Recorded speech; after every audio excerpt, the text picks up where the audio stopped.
Okay, I know I'm a little late with this. I did turn 24 back in December, but I had to share this with you guys. There are 23 things I learned at 23. Okay, here are all my lessons to do with mindset and productivity. Done is better than perfect. One of the biggest life lessons I've learned is over planning can definitely be a trap. I'm victim to perfectionism. I love things to be perfect, and if they're less than perfect, I do not want to put out content. I don't want to do it if I can't do it properly. I just don't want to, like, if I cook for somebody and it's not like perfect, I don't want to even serve it to them. If I'm creating content and it's not perfect, I don't even want to post it. In school, I would spend way too many hours on one essay trying to perfect it, which took away from time from me doing other essays. Like, perfectionism was holding me back severely. You can spend so much time waiting for all the perfect conditions for whatever you're doing, and it never gets done because you're tweaking and constantly like perfecting things. But the truth is, something is always better than nothing. So now I focus on progress over perfection, and the only way to improve is by doing. Number 2, prioritizing my health changed everything. Okay, a little trigger warning because I'm going to be talking about weight loss a little bit. Last year I started going to the gym with my boyfriend regularly, which, by the way, I do recommend going to the gym or like being active with somebody. It's always nice to have like a accountability partner. But anyways, I was going to the gym regularly last year, and it wasn't even for like an aesthetic reason at first. I found I dropped the most weight when I could feel the benefits on my body. Last year, I lost around 10 kg and I've kept it off, which I think like in pounds is like around 20-ish pounds, which for me, I'm very petite. I'm 5'1", so that made a very drastic like difference to my life and like how I felt.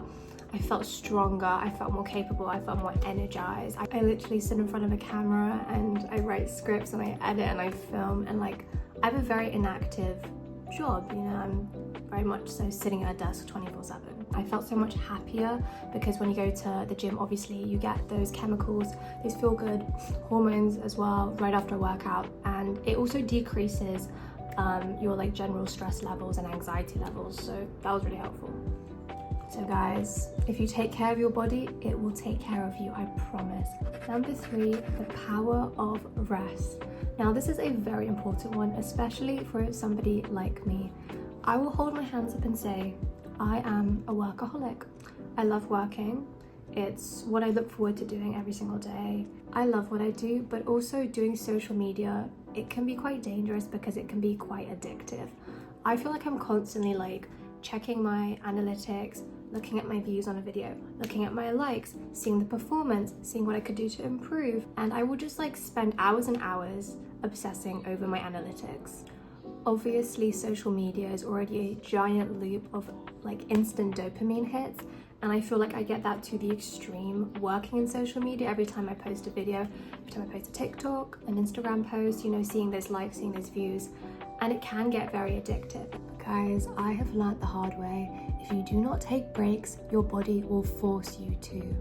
Now, whenever I start to feel a little bit burnt out, a little bit mentally exhausted, I take intentional rest. I'll take a step back. I won't respond to any more emails that day. I'll either do some coloring, or I'll go meet a friend, or I'll do some gaming. I think what I've learned is rest is not a reward, it's a necessity. And if you need the rest, just take the rest. Okay, relationships and boundary lessons. This one is huge for me. Lesson number 4, people pleasing hurts you more than you think. For a long time, for most of my life, I thought people pleasing made my life easier, but in reality, it made me much more unhappy. For example, I would invite people out to events that I was hosting so they wouldn't feel left out, even if I didn't even really want them there, just because I didn't want to hurt their feelings. And then finding out that the whole function is ruined because of this one person, and there was maybe a good reason why I didn't really want them there, and other people were also really disturbed by me inviting this person because in an attempt to please everybody, I wasn't doing what made me happy, and I realized I have every right to feel the way I feel sometimes, and clearly other people felt that way too. I threw the most extravagant, huge parties.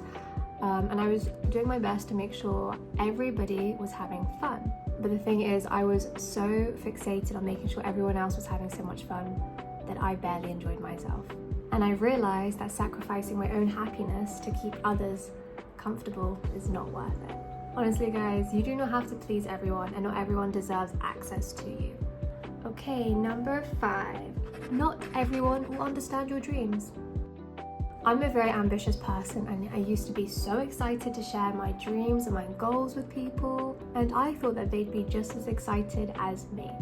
Especially people I was very close to, like close family, close friends. But I quickly realized that even those closest to you, sometimes subconsciously, will project their own fears and limitations onto you. Now, I'm not saying everybody's out to get you necessarily, but people can unknowingly plant doubt in your mind. Not everyone needs to know your next move, but let them see the results.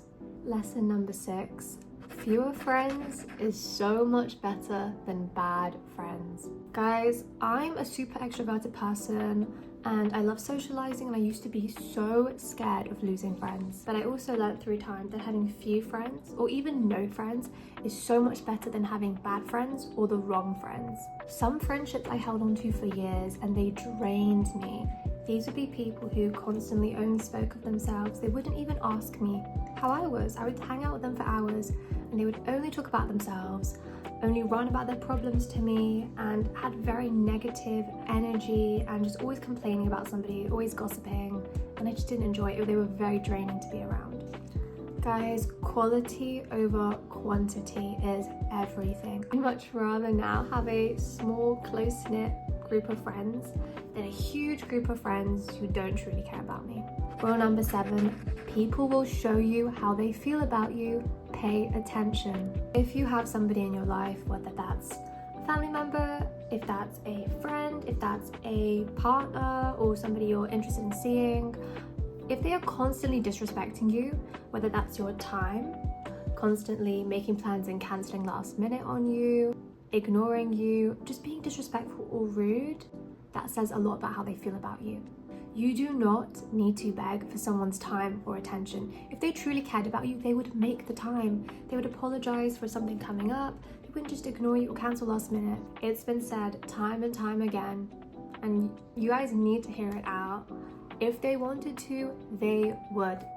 And recognizing this saved me so much unnecessary disappointment. I just removed myself from that situation now.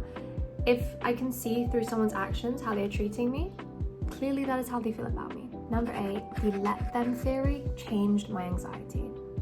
Now guys, I still am a little bit guilty of this, but I used to be even more of a gigantic control freak. And I used to overthink every single potential outcome of situations to kind of like mentally prepare myself for the worst case scenario. But in reality, I was making myself way more anxious about situations that sometimes didn't even happen.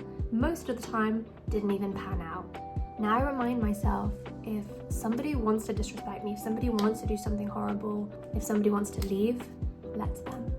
Learning to detach and let things play out has honestly brought me such a great sense of peace in my life. And if the worst case scenario does happen, I know I don't want that person in my life anymore, and I'm not going to tolerate that behavior. So I'm just going to cut them out rather than trying to control and prevent them from doing something I didn't want. Okay, these life lessons I'm really excited about, but these are all my mindset shift life lessons. Okay, number 9, be careful how you speak about yourself. Guys, I used to casually say things like, I'm so stupid, I'm so dumb, or like, I can't do this, or like, I'm never gonna be able to do this, without realizing how much your words shape reality. Your subconscious, guys, whether you're aware of this or not, but it internalizes whatever you express. If you're repeatedly telling yourself, I am stupid, I cannot do this, I'm never gonna be able to do it, your brain internalizes that. And that's what's gonna happen. You are gonna be going through life with the belief that you are stupid. So now I make a very, very conscious effort to only speak positively about myself and my future. Sometimes I do slip up, and I'll be like, oh, I'm so silly, and I'll be like, oh, no, it was just a mistake. But even in tough situations, I always try my best to look for the silver lining or what the lesson is within that. But be careful, because your words shape your world. Okay, number 10, compliments and uplifting others is so much better than comparison. I used to constantly compare myself to others, whether that was grades, appearances, achievements. But it's true, comparison is the fastest way to kill happiness. Of course, when my friend would tell me that she got an amazing grade, I would be happy for her and I would express that happiness, but I couldn't help internalizing this feeling of envy and disappointment in myself because I only got an 80% and maybe she got a 92. And even though when I saw my result I was really happy, comparing myself to her made me feel so bad about myself. Instead, I tried my best to rewire my brain that whenever somebody else had an achievement or a success, I would do my absolute best not to compare myself and my journey to them and theirs. And that way I was able to be so much more genuinely happy for others because I finally understood we're all on our own journey and it's okay that maybe they are better than me in whatever regard. I can still be so happy for them and proud of myself too. So I'd say instead of maybe behind closed doors envying people, start to genuinely celebrate them. And guys, when you uplift others, it shifts your mindset from this scarcity mindset where there's not enough to go around to an abundance mindset. Just because she got like a higher grade than you doesn't mean that there wasn't room for you to get a higher grade too. You know, like there's enough to go around for everybody. Okay, number 11, self-love is an ongoing journey. Now, this took me years to learn, but I realized that self-love is not just about feeling confident. It's about how you allow yourself to be treated by others. I stopped tolerating disrespect, whether that was from others or even myself. The best way I did this is I started to view myself as like a younger version. So now when I like look back at situations or I don't feel like somebody is speaking right to me, I'm like hesitant to stand up for myself. But then I envision my 7, 8, 9, 10-year-old self. And I imagined that whatever this person is saying to me, they're saying to my younger self. And oh my goodness, I don't know where this like huge sense of protection comes from, to protect this little child. But this little child is still me. And why am I tolerating people acting like this way towards me, disrespecting me and speaking to me in the way they speak to me sometimes? Guys, I would highly recommend you do the same thing as well. If somebody's talking to you, imagine if they are talking to an 8-year-old child version of you. Would you let them say the things that they're saying to you, to that child? Probably not. Most likely not. Stand up for yourself and do not tolerate this behavior from people. Okay, now we are on lifestyle and habit life lessons. Lesson number 12, cut out what no longer serves you. Guys, for me, this was alcohol. Now, I enjoyed partying, but I did not enjoy how I felt the next day. I did not enjoy the nausea, the headaches, the regret of what happened last night. Honestly, I already have this control thing, so I hated the idea of drinking so much that I was out of control or I would have known the next day what even happened the day before. I also really took a step back and realized when I pictured my highest ideal self and ideal lifestyle, alcohol was not a part of that picture. So I cut it out, and honestly, I've never felt better. I feel healthier, my body feels stronger, my mind feels clearer, and I don't find myself craving it or ever feeling like I need it to socialize. I'm a very confident, extroverted, bubbly person anyway, so I never felt like I needed the alcohol to socialize. And if anything, I feel more confident in my interactions and in myself now going into situations without alcohol. Lesson number 13, kill them with kindness. Guys, I do have a short fuse. It used to be a lot worse, but I used to just react whenever I was upset, angry, frustrated, felt disrespected. But I learned the hard way that anger and fury just weakens your argument. Guys, when you explode, people just hyper focus on your reaction over their own actions or what they did wrong or what your line of argument is. I do my absolute best now, but it's very hard to try and handle things instead with kindness and grace. This approach definitely got me more respect and more apologies than I ever got when I just would react to a situation.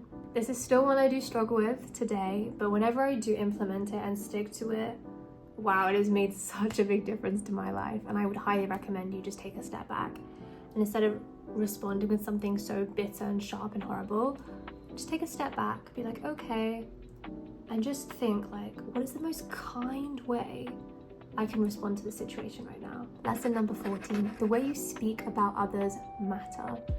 Now, we were all young little teenagers and preteens, and I was definitely not shy of gossip. I would hear things about people, or I would tell people about things I'd heard, and I just wouldn't speak super kindly of everybody. And I realized at the age of 12 or 13, what you say will come back and bite you. Because I would have people come up to me and confront me about things I had said about them. And in that moment, I did feel a great sense of shame and guilt and remorse. I really regret a lot of the things I had said. Of course, there's things now that still upset me and I want to confide in my friends about. But now, when I'm talking about a situation or talking about something that's played out with a specific person, I really am so careful choosing my wording, and I envision that person standing in front of me, and I would not say something to somebody else that I wouldn't say to that person's face. And that has given me so much more peace about still being able to get things off my chest and talk about situations with friends without being worried about things I'd said or felt like I was talking badly about somebody else. And if I would not feel comfortable saying what I've said about somebody else to this other person, I'm not gonna say it. So guys, if you would not say something to somebody's face, do not say it behind their back. Number 15, this is something that drastically changed my whole perception and my whole mindset. Be careful about what you consume. Guys, the things you watch, listen to, consume shape your mindset so much more than you even realize. I started paying attention to the kind of music, podcasts, TV shows, YouTube videos I was consuming, and I noticed the pattern. I used to listen to a lot of sad songs, and even though it gave me this like strange sense of comfort in the sadness, it made me feel worse every single time. When I started binge watching shows with very negative themes, I felt my mindset shift to a very pessimistic one.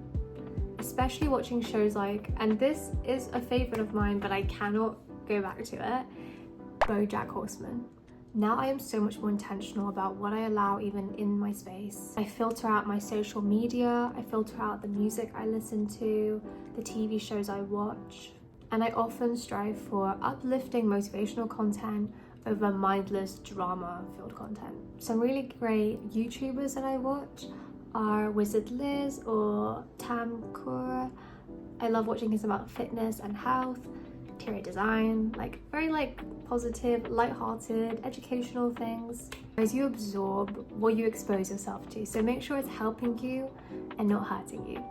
Number 17, now this one you might deny and you might dismiss and be like, this one does not apply to me, this one's not true. But when I realized this, it really opened my eyes. That some people want you to fail. Now, I'm very blessed, and again, I'm very social and very extroverted, that I have a lot of friends. So I thought, not everyone who watches your journey is rooting for you. I started noticing that the people who seem to be constantly keeping up with me and following me and watching my every move, watching my every story, were not actually supporting me. They wouldn't congratulate me on any of my achievements or my wins, but they always seemed to be the first person to view my stories, or the first person to want to hear about my struggles. Unfortunately, guys, the reality is some people love to watch others fail because it makes them feel better about their own lack of progress. And that's why I stopped oversharing my plans as well. I now keep certain things private until they're done. So protect your energy, because even people who may claim to be your friend could just be rooting on your downfall. This is such a monumental one. I actually really want to make a whole video around this. But a really pivotal thing for me last year was finding strength and faith. For me personally, finding faith has completely transformed my mindset. It's given me a greater sense of patience, peace, and purpose. Whatever happens, I know that there is a bigger plan in place, and that has helped me let go of so much fear and anxiety surrounding my life. Guys, having faith whether just in God, the universe, yourself, makes such a difference. It keeps you grounded when everything feels super overwhelming. And it reminds you that you are never truly alone. Believe in yourself, have faith that things will pan out, okay? One of my absolute favorite things to do with that I've learned, like a little phrase, is rejection is just redirection. And I truly stand by that. There's so many things in my life that I've let go of, that I was holding on to for years, that were no longer serving me, honestly. And they were awful for me. They were awful for me to hold on to in my life, but I was so scared of letting them go. Jobs and friendships and all sorts of things, guys. As soon as I let go of those things I was desperate to hold on to, so many significantly better things that I could never have imagined happened instead. So yes, this door might have closed, and yes, you really wanted that door, and that door closed in your face as well. And look, there's another door over there that's open. And you open that door, and behind that door is more than you could have ever imagined behind these other doors. Rejection is just redirection, guys. The best version of you is already within you. Guys, I used to think I had to transform myself and be somebody completely different to unlock my best self. But in reality, that version of me was always there. The traits you admire in other people are already within you. They're just waiting to be cultivated. Guys, you do not need to be anybody else. You just need to step into your true self and what you truly want and who you truly want to be. Life becomes so much easier when you stop fighting it. Guys, I spent so much time resisting change, fearing the unknown, and trying to control every single outcome. But this year I learned to just let it go. Life flows so much more smoothly when you're not trying to control every little thing that happens. Stop forcing things and start trusting the process. Guys, if things don't work out, it wasn't meant to be. Don't force it. Everything feels lighter, so just let go and move forward. Very similar to what I was saying before about what you speak, your mindset also shifts your reality. I used to underestimate how powerful my thoughts were, but the way you think about your life directly impacts how you experience it. If you truly think and believe that everything in the world is out against you, you're only going to start seeing obstacles. It's like if somebody tells you, oh, there's a lot of red cars today, your mind suddenly tunes into every single red car you see, and suddenly there are loads of red cars. You're doing the same thing with your negative views and thinking that everything's out to get you. Your perception will shift and only look for things to support that mindset. But if you start shifting your mindset and thinking and telling yourself, actually everything is working for me, then you start seeing opportunities everywhere. And guys, this is not about being delusional, it's about shifting your perspective. And this will, I promise you, work in your favor. So if something doesn't go to plan next time, instead of thinking, why does bad things always happen to me? Or like, I can't believe this happened to me, typical. Instead ask, how is this redirecting me to something better? This one is so cute. I do my best to do this every day. I'm mostly successful, but it's that gratitude will always bring you back to the present.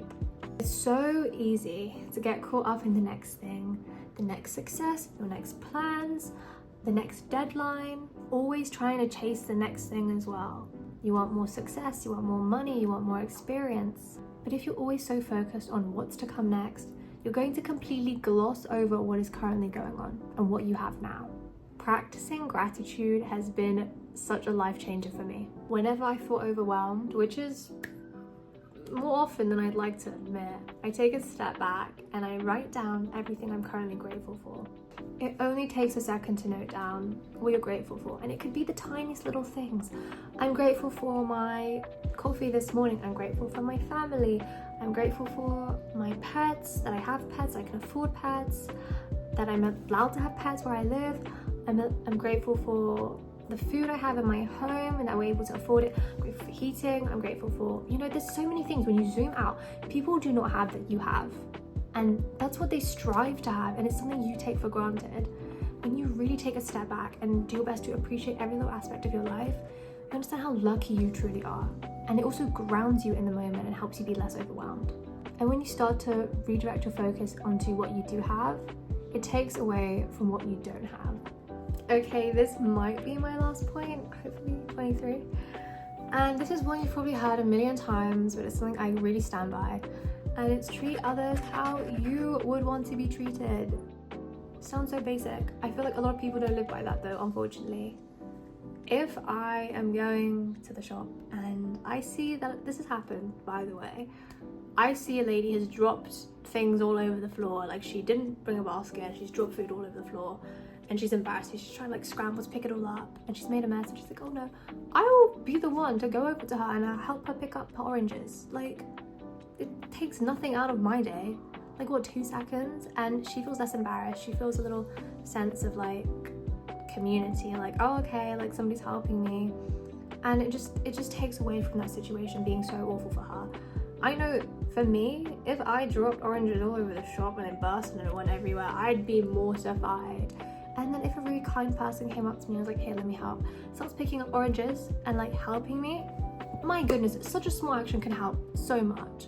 I do my best whenever I see a little opportunity to help or to improve somebody's day slightly, or I just try and put myself in other people's shoes. Sometimes I do get overwhelmed in my own life, I will admit, but where I can, when I'm a little bit more clear-minded, I do my best to treat others how I would love to be treated in that situation. Sometimes I also show a little bit more grace with people, like in retail. They might be just randomly be really rude to me one day as they're serving me, and instead of snapping back, which is something I used to kind of do, you know, if they're giving me attitude, I'm gonna give them a bit of attitude back. But no, you know, I also had bad days and I still have bad days. I do my best to not let that affect how I treat other people, but sometimes it's kind of inevitable, unfortunately. But you know, if they're having a bad day, sometimes I just am extra nice to them, because maybe their rudeness is part of something I have no concept of. You know, everybody has their own life. Maybe something really traumatic happened at home that morning, or something really stressful, or they had really bad news and they were forced to go into work. Like, you never know. So when they're rude to me, I actually do my best to be even more nice to them, and I see instantly them soften up and be way kinder. So this also goes into kill them with kindness, but just treat others how you'd want to be treated. If you see a friend panicking and stressed, why don't you step in and be like, hey, like, is there anything I can do to make you feel better in this moment? I also try to think, like, if I was sick or if I was in that situation, like, what would I do? What would I appreciate? So sometimes, like, I'll send like a little card to them, or like just get them a surprise box of little chocolates, or buy them a little pastry, or like if we're going to have coffee and they express like they're having like some issues or they're stressed about something, I'll just pay for their coffee as well. Small little gestures and treating others how you would love to be treated is so monumental, and people hold on to these little things. Okay guys, that is it for my video today. That is the 23 things I learned at 23. I spent genuinely like 2 hours sitting down, writing down all my points, and not just any random points that I really have internalized throughout my last 23 years and were so pivotal and like really great changes in my life. And I really do truly believe if you internalize these and take these on board, even one of them, they will change your life and for the better, like significantly. But yes, I hope you guys enjoyed my little video today. If you did, please don't forget to give it a little thumbs up, a like. I would really appreciate it, and it really helps. And if you want to see more content from me, please feel free to subscribe. I always love to hear what you guys have to say. If you've got any video ideas, any suggestions, whatever, please drop it down below. And until our next video, guys, bye.